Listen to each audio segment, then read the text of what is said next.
గారు చాలా చక్కటి దిశానిర్దేశం చేశారు. Question number 691 Gottipati Ravikumar.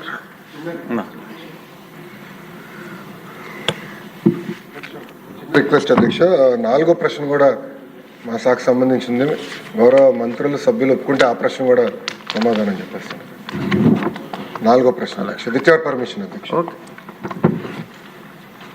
అక్కడ వారు కోరిన ప్రశ్నలు వేసిన సభ్యులు ఎవరు? సమాధానం ఇస్తాను అధ్యక్ష. సమాధానం ఇవ్వండి, ఎందుకంటే చాలా ఇంపార్టెంట్ సబ్జెక్ట్ అధ్యక్ష. టీవీలో అన్నా చూసుకుంటారు. టీవీలు పగులుతాయి అధ్యక్ష ఇంట్లో, ఎందుకు అధ్యక్ష? అధ్యక్ష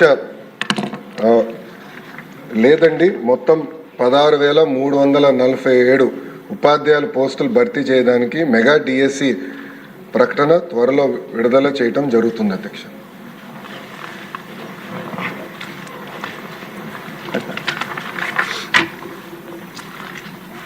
క్వశ్చన్ నెంబర్ 691 గొట్టిపాటి రవికుమార్ గారు.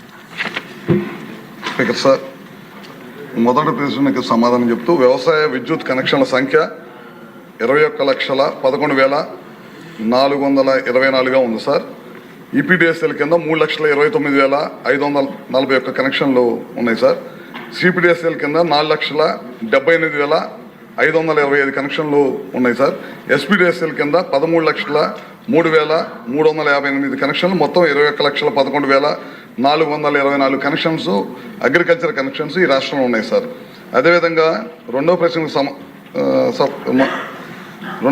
సంబంధించి 69,975 కొత్త వ్యవసాయ కనెక్షన్లు మంజూరు చేయబడే వాటి మొత్తం సంఖ్య 69,975గా ఉన్నాయి సార్. రైతు వారి అప్లై చేసిన అగ్రికల్చర్ కనెక్షన్స్కి 3,200 ఈపీడీసీఎల్ పరిధిలో పెండింగ్లో ఉన్నాయని గౌరవ మంత్రి వారు, ఇంధన శాఖ మంత్రి వారు చెప్పడం జరిగింది అధ్యక్ష. ఇది కొత్తపేట నియోజకవర్గంలో కూడా రైతులు దరఖాస్తు చేసి ఉన్నారు. వారికి కొత్తగా మనం మళ్ళీ అగ్రికల్చర్ కనెక్షన్స్ ఇచ్చి ఉండలేదు. వారికి ఏదైనా షెడ్యూల్ టైం పెట్టుకుని రైతులకు, ఎందుకంటే అగ్రికల్చర్ మోడల్కి అప్లై చేసుకుని వెంటనే వస్తే వారు ఉత్పత్తులు చేసుకోవడానికి, పంట పండించుకోవడానికి అవకాశం ఉంటుందని ఎదురుచూపులు చూస్తారు అధ్యక్ష. వాటి మీద ఏదైనా ఒక టైం బాండ్ ప్రోగ్రామ్ పెట్టుకుని అప్లై చేసిన తర్వాత కొద్ది ఎంతకాలంలో ఆ కనెక్షన్స్ ఇవ్వగలనేది కూడా ఒక ప్రణాళిక తీసుకుంటే బాగుంటుంది అనేది ఒకటి అధ్యక్ష. రెండవది, అగ్రికల్చర్ ట్రాన్స్ఫర్స్ ఎక్కువగా ఫెయిల్ అవుతూ ఉంటాయి అధ్యక్ష. అవి రిప్లేస్ చేయడానికి రోజుల తరబడి 10 రోజులు, 15 రోజులు, నెలలు కూడా తీసుకోవడం జరుగుతూ ఉంది. గతంలో గౌరవ చంద్రబాబు నాయుడు గారు ఆనాడు రిఫార్మ్స్ తీసుకొచ్చినప్పుడు, పవర్ రిఫార్మ్స్, కొంత టైం బాండ్ పెట్టి వెంటనే వాటిని రిప్లేస్ చేయడం జరిగేది. దానివల్ల రైతులు పంటలు ఎండిపోకుండా వెంటనే నీరు అందివ్వడానికి అవకాశం ఉండేదండి. ఆ ట్రాన్స్ఫార్మర్స్ కూడా ఇప్పుడు మా జిల్లాలు ఎండిపోయిన తర్వాత 3 జిల్లాలు అయ్యాయండి. అది రాజమండ్రి, కాకినాడ, అమలాపురం. ఈ హెడ్ క్వార్టర్స్ ద్వారా బాగా కొద్దిగా అందివ్వడంలో ఆలస్యం అవుతూ ఉంది. దాన్ని కొంచెం రెగ్యులేట్ చేసి ఇమీడియట్గా ఎక్కడ అగ్రికల్చర్ ట్రాన్స్ఫార్మ్ పోయినా రిప్లేస్ చేసేలా ఒక టైం బాండ్ కూడా, దానికి కూడా ఒక ప్రణాళిక తీసుకుంటే బాగుంటుంది అధ్యక్ష. అదేవిధంగా రైతులకి డే టైం 9 గంటలు సరఫరా చేయడం కోసం కూడా ఇప్పుడే అధిగమిస్తూ ఉన్నాం. ఇంకా కొన్ని చోట్ల ఇంకా అందేలాగా ఉన్నారు. దాని మీద కూడా ఒక విధమైన ఇప్పుడు సోలార్ ప్రాజెక్టులు పెట్టి తద్వారా కూడా రైతులకి అందివ్వడం కోసం మరి ఈనాడు ఎన్డీఏ కూడా ప్రభుత్వం వచ్చిన తర్వాత చంద్రబాబు నాయుడు గారి నాయకత్వంలో ఆనాడు 95లో రిఫార్మ్స్ తీసుకురావడం వల్ల ఈనాడు విద్యుత్ రంగం పరిడివెళ్తూ ఉంది అధ్యక్ష. ఎన్ని ఆటుపోట్లు గత ప్రభుత్వంలో ఎన్ని దెబ్బలు తిన్నా కూడా నిలదొక్కుందంటే ఆనాడు ఆయన చేసిన కార్యక్రమాలే. దాన్ని మళ్ళీ ఇప్పుడు కొనసాగింపుగా మళ్ళీ విద్యుత్ రంగాన్ని ముందుకు తీసుకెళ్లడం కోసం డే టైము రైతులకి 9 గంటలు సరఫరా చేయడం కోసం కూడా నిర్ణయం తీసుకోవాలనేది మీ ద్వారా గౌరవ మంత్రి గారిని కోరుతూ ఉన్నాను అధ్యక్ష. గౌరవనీయులైన మంత్రి గారు. సార్, మన బలరాం కృష్ణ గారు, అదేవిధంగా ఉగ్గ నరసింహారెడ్డి గారు, బండారు సత్యనారాయణ గారు అడిగిన ప్రశ్నలకు సార్, మొదట ఈ ప్రభుత్వం రైతుల సంక్షేమానికి కట్టుబడి ఉంది సార్. దాదాపు ఈ ప్రభుత్వం అధికారంలోకి వచ్చినట్టే 40,336 వ్యవసాయ కనెక్షన్లు ఆల్రెడీ మంజూరు చేయటం అయింది సార్.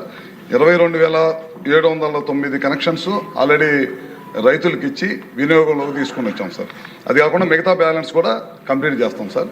అదే కాకుండా ఇందాక చెప్పినట్టు దాదాపు 60,000 కనెక్షన్స్, 69,975 కనెక్షన్స్ ఇంకా పెండింగ్లో ఉన్నాయి సార్.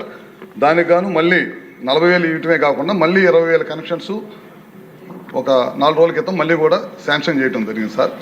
ఎప్పుడు లోపల కంప్లీట్ చేస్తానన్నారు. ఈ సమ్మర్లో మెటీరియల్స్ అంతా ప్రొక్యూర్ చేసి ఖచ్చితంగా రేపు వ్యవసాయ సీజన్కి వీటన్నిటి కూడా రైతులకు అందుబాటులో తీసుకొస్తాం సార్. అదొకటి. ముఖ్యంగా చాలామంది సభ్యులు అడిగింది ఏంటంటే పగటిపూట వ్యవసాయానికి విద్యుత్ ఇవ్వమని అడుగుతున్నారు సార్. గత ప్రభుత్వం నిర్లక్ష్యం వల్ల మనం పూర్తి స్థాయిలో 9 గంటలు కంటిన్యూస్గా కరెంటు పగలపూట ఇవ్వలేకపోయాం సార్. ఎందుకంటే కేంద్ర ప్రభుత్వం ఇచ్చిన పిఎం కుసుమ్ అనే కార్యక్రమాన్ని గత ప్రభుత్వం నిర్లక్ష్యం చేసింది. మన ప్రభుత్వం అధికారంలోకి వచ్చిన వెమ్మటే ముఖ్యమంత్రి గారు ప్రధానమంత్రి గారికి లెటర్ రాసి ఈ పిఎం కుసుమ్ కార్యక్రమాన్ని ఈ రాష్ట్ర ప్రభుత్వం చేపడుతుందని చెప్పగానే మొత్తం 4.5 లక్షల వ్యవసాయ కనెక్షన్లు ఈ రాష్ట్రానికి అవసరం సార్. ఫస్ట్ విడతగా 1 లక్ష కనెక్షన్స్ శాంక్షన్ అయిపోయినాయి.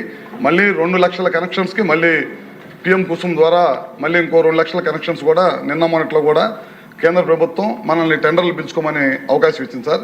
ఈ వెనక తొందరలో కనుక టెండర్లు పిలిచి కనుక సోలార్ కనుక తీసుకొని వచ్చి పిఎం కుసుమ్ ద్వారా సోలార్ ప్లాంట్లు కనుక తీసుకొచ్చి ఎక్కడైతే 33/11 kV సబ్స్టేషన్స్ ఉన్నాయో అక్కడ కనుక తీసుకొచ్చి పెడితే కనుక రాబోయే రోజుల్లో ఈ ప్రభుత్వం వ్యవసాయ రైతులకి పూర్తిగా పగలపూట ఎక్కడ కూడా ఇబ్బంది లేకుండా 9 గంటలు కరెంట్ ఇవ్వగలుగుతాం సార్.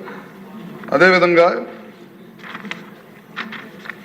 దాదాపు ఒక్కొక్క వ్యవసాయ కనెక్షన్కి వచ్చేసరికి ఈ ప్రభుత్వం 2,60,000 రూపాయలు ఖర్చు పెడతాం సార్. మనమైతే పోల్స్, ట్రాన్స్ఫార్మర్ మరియు ట్రాన్స్మిషన్ లైన్స్, పోల్స్ అయితే 3, ట్రాన్స్మిషన్ లైన్స్ అయితే 180 మీటర్లు, ఇవన్నీ కూడా మనం ఇస్తాం సార్. దాదాపు ఈ ప్రభుత్వం వ్యవసాయ కనెక్షన్స్ కానీ విద్యుత్ కింద 12,400 కోట్ల రూపాయలు పైన ఖర్చు పెడుతుంది సార్. ఇందాక మన బలరాం కృష్ణ గారు అడుగుతూ 350 కనెక్షన్స్ ఉన్నాయని చెప్పారు. అవి కూడా తొందరలోనే పూర్తి చేస్తామని చెప్పి మీ ద్వారా సభ్యులకు తెలియజేస్తా ఉన్నాం సార్. అదేవిధంగా 3 సబ్స్టేషన్స్ ఎప్పటి నుంచో పెండింగ్ ఉన్నాయి అంటున్నారు. వాటిని కూడా లోడ్ ఉంటే కనుక ఆ ప్రాంతంలో లోడ్ ఉండి సబ్స్టేషన్ అవసరం అనుకుంటే కనుక ఖచ్చితంగా ఇమీడియట్గా దాన్ని కూడా చేస్తాం. ఈ ప్రభుత్వం అధికారంలోకి వచ్చిన తర్వాత 3 డిస్కమ్స్ పరిధిలో దాదాపు ఇప్పటికీ 70 సబ్స్టేషన్స్ని టెండర్లు పిలిచే ప్రక్రియలో కొనసాగుతుంది. తొందరలోనే టెండర్లు పిలిచి ఎక్కడైతే లోడ్ ఉందో వాటిని అధిగమించడం కోసం మనం ఈ కార్యక్రమం కూడా చేపడతా ఉన్నాం సార్. అదేవిధంగా లో వోల్టేజ్ సమస్య ఉందన్నారు, వాటిని కూడా తప్పకుండా పరిశీలిస్తాం. 9 గంటల డే టైం అన్నారు, ఇందాక చెప్పడం జరిగింది. ఇప్పుడే ప్రయత్నం చేస్తాం. రేపు రాబోయే రోజుల్లో పిఎం కుసుమ్ వచ్చిన తర్వాత ఇంకా పెద్ద ఎత్తున పగలపూటే కరెంట్ ఇవ్వడానికి ఖచ్చితంగా ప్రయత్నం చేస్తాం సార్. అదేవిధంగా ఉగ్గ నరసింహారెడ్డి గారు అడుగుతూ థ్రెఫ్ట్ ట్రాన్స్ఫార్మర్స్ చాలా ఎక్కువగా ఉన్నాయి సార్. ఎందుకంటే ముఖ్యంగా ప్రకాశం, పల్నాడు, బాపట్ల ఈ జిల్లాల్లో థ్రెఫ్ట్ అయిన ట్రాన్స్ఫారాలు ఖచ్చితంగా పోలీస్ కేసు అవసరము. పోలీస్ డిపార్ట్మెంట్ వాళ్ళకు కూడా చెప్పడం జరిగింది సార్. ఇమీడియట్గా రైతులు ఇవ్వగానే కేసు రిజిస్ట్రేషన్ చేసి ఇమీడియట్గా మాకు డిపార్ట్మెంట్కి పంపించండి, మేము ఇమీడియట్గా ట్రాన్స్ఫార్మర్ రైతులకు అందజేస్తాం. ఎందుకంటే వ్యవసాయం సగంలో ఉంటుంది కాబట్టి మళ్ళీ రైతులు పంట నష్టపోకుండా ఉండటం కోసం అది కూడా చేపట్టడం జరుగుతుంది సార్. అదేవిధంగా ఆర్డీఎస్ఎస్ ఈ ప్రభుత్వం వచ్చిన తర్వాత ఫెడరల్ లెవెల్ బైఫర్కేషన్ కోసం ఆర్డీఎస్ కేంద్ర ప్రభుత్వం రాష్ట్ర ప్రభుత్వం సహకారంతో ఆర్డీఎస్ఎస్ కార్యక్రమం చేస్తున్నాం. ఏదైనా ఇబ్బంది ఉంటే కనుక సభ్యుల దగ్గర వివరాలు తీసుకొని దీనికి రాబోయే రోజుల్లో ఇబ్బంది లేకుండా చేసేదానికి ప్రయత్నం చేస్తాం సార్. అసైన్మెంట్స్ ల్యాండ్స్లో దొంగ కనెక్షన్లు ఇస్తా ఉన్నారు సార్. అట్లాంటివన్నీ కూడా మా దృష్టికి వచ్చిన వాటిని అన్నిటి కూడా ఇమీడియట్గా రద్దు చేస్తాము. అదేవిధంగా బండారు సత్యనారాయణ గారు కూడా అడగటం జరిగింది సార్. 9 గంటల కరెంట్ అని చెప్పి ఇందాక చెప్పడం జరిగింది. ట్రాన్స్ఫార్మర్స్ లేట్ అవుతున్నాయి అన్నారు. వాస్తవే సార్. ఎందుకు లేట్ అవుతున్నాయి అంటే మనం కాపర్ లేకుండా అల్యూమినియం తోటి ట్రాన్స్ఫారాలు చేయాలని చెప్పి దొంగతనాల నుంచి కాపాడాలంటే అల్యూమినియం కాపర్ ఉంటే పగలగొట్టేసి రేత్రిపూట తీసుకెళ్తున్నారు. అందుకని అల్యూమినియం తోటి ట్రాన్స్ఫారాలు కనుక తయారు చేపిస్తే కనుక ఇబ్బంది లేకుండా ఉండేదని దానికోసం చేస్తున్నాం. ఆ ప్రక్రియ స్టార్ట్ అయింది. 1-2 సార్లు పెట్టి చూస్తే పర్ఫార్మెన్స్ కూడా బాగానే ఉందని చెప్పి చెప్పడం జరిగింది. రాబోయే రోజుల్లో అల్యూమినియం ట్రాన్స్ఫార్మర్స్ తయారు చేసి 25 kV ట్రాన్స్ఫార్మర్ తయారు చేపించి ఖచ్చితంగా రేపు సమ్మర్ ప్లాన్ చేసుకొని నెక్స్ట్ సీజన్కి మన సభ్యులు అడిగినట్టు అన్ని వ్యవసాయ కనెక్షన్స్ రైతులకు అందుబాటులోకి తీసుకొచ్చేదానికి ఈ ప్రభుత్వం కట్టుబడి ఉంది సార్. బహుశా ఈరోజు మంత్రి గారు మీరు చూసుంటారు, గతంలో ఒక దగ్గర 1000 రూపాయలు కొనదు, ఇంకో దగ్గర వేరే డిస్కౌంట్లో 5,000కి అలా కొంటున్నట్టుగా అది కూడా అన్ని చోట్ల ఆ లోయెస్ట్ ప్రైస్ ఉండేలాగా జస్ట్ ఫర్ ఇన్ఫర్మేషన్ అంతే. ఆ రోజు చూసాం కాబట్టి 3 డిస్కమ్స్లో 3 రకాలైన రేట్లు ఉన్నమాట వాస్తవం. గతంలో